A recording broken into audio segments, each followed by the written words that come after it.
Overwatch 2 is just around the corner. And as I look forward to playing that game, it had me thinking of which heroes are going to be the funnest to play in Overwatch 2. Well, here's my prediction of the top 5 funnest heroes. Number 5, Zenyatta. I thought Zenyatta was one of the funnest heroes to play in Overwatch 1. He's still getting the same kit transferred over to Overwatch 2 essentially. He's a very high damage support character and can be a pivotal piece in winning any of their team fights. The fun aspect of him that got added in is his melee. He kicks still, but as he kicks, you knock back enemies now.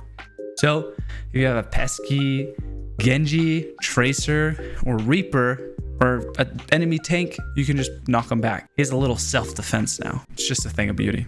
So on release, we're getting 3 new characters. We're getting Sojourn, Junker Queen, and Kiriko. There's no question in my mind, those will be the most fun characters to play.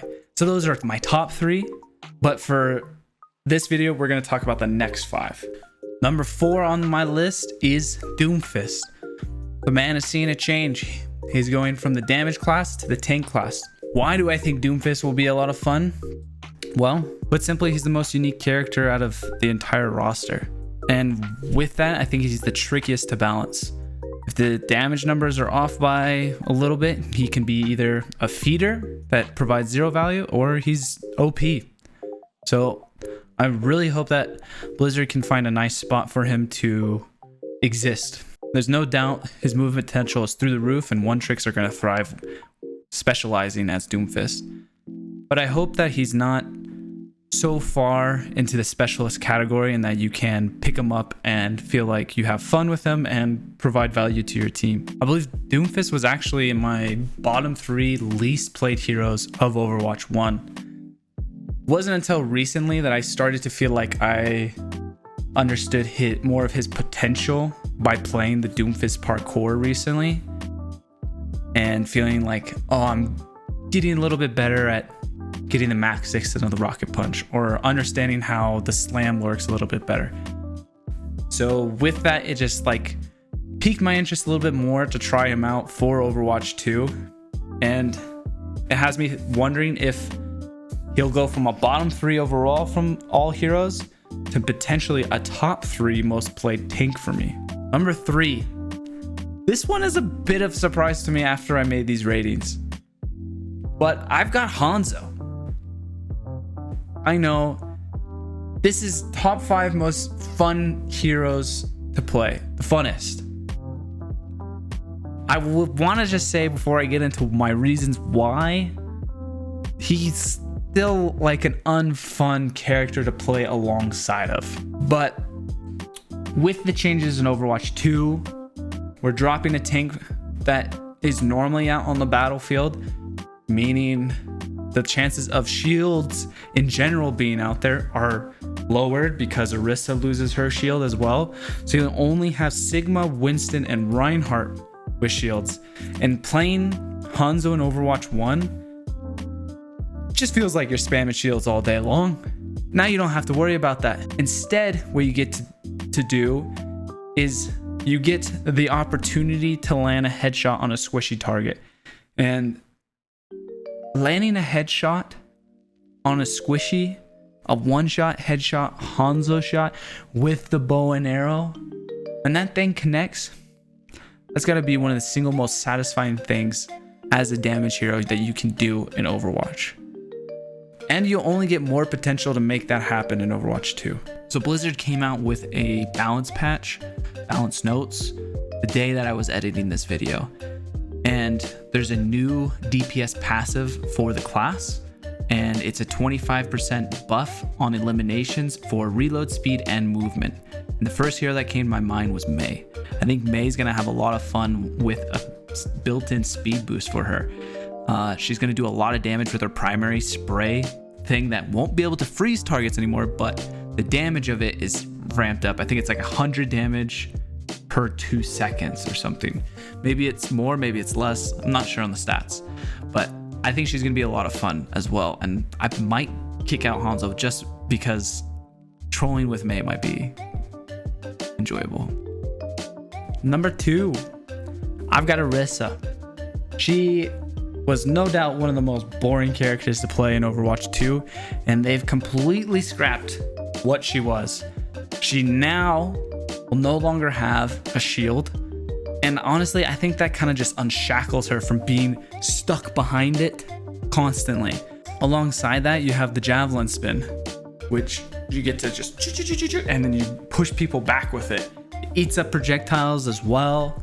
I feel like you'll feel like Friar Tuck throwing your gut around and bullying people around like a true tank and just bulldozing people potentially. You don't push them back really far, but you could get somebody stuck up in a corner while you're doing it, or push them off the edge. I had a few of those moments in the beta. Those are all great additions, which add to the fun factor for her. But what I think is the defining ability is the javelin throw. The single most fun ability out of all the tank characters. We're talking hooks, rocks from Sigma, charges, which charges are different. You get to power steer a little bit more, 50% more than normal, and then you can cancel it. So there's some definite fun potential with charge. And then I would put Gracie on there as well. I think Gracie is going to be a really fun ability, but getting a finishing blow with a javelin and slamming him against the wall to kill, oh man, it's just going to be a real sick ability. It's going to have a Hanzo era feel because it's just a javelin, man. It's sick. My number one hero who I think will be the funnest to play in Overwatch 2 is Ana. I think Ana, for me, in Overwatch 1 was the most fun, and I only believe that's going to carry over into Overwatch 2. And here are my reasons why. There's one less tank. What does that mean for Ana players? That means you don't have to spam healing into a teammate tank character. It just opens up the lanes for the backline to apply damage and pressure to the enemy team. I think just sniping is really fun. Being able to do more damage with your sniper is single-handedly going to make her more fun, and it just bumps up her frag potential to just solo kill more. Bionic grenade, I gotta believe it's going to be the single strongest ability throughout Overwatch. Being able to just negate healing to a target, if they're in a vulnerable position, they're done for. Or they have to use one of their own movement abilities to remove themselves from the fight, which should then therefore allow you to have a numbers advantage on the rest of the team. I think you're going to be able to use it aggressively much more often thanks to the new support passive, which heals yourself. So you don't have to use it at your own feet to heal yourself up. You'll get the healing over time a lot, so you'll be able to use it just as an anti-healing nuke instead. Sleep dart, still, I talked about how great of an ability I think javelin throw will feel. The sleep dart is like the standard for satisfaction of hitting a good sleep dart. It can just totally negate that ultimate. Feel like you're on top of the world. So some real gamer moments and fun times coming out with that sleep dart, and that skill prediction, sometimes luck comes out. Okay, and that wraps up who I think is going to be the most fun going into Overwatch 2. We'll see how my predictions are going forward. Thanks for watching, and tell me who you think will be the most fun. Goodbye, Internet.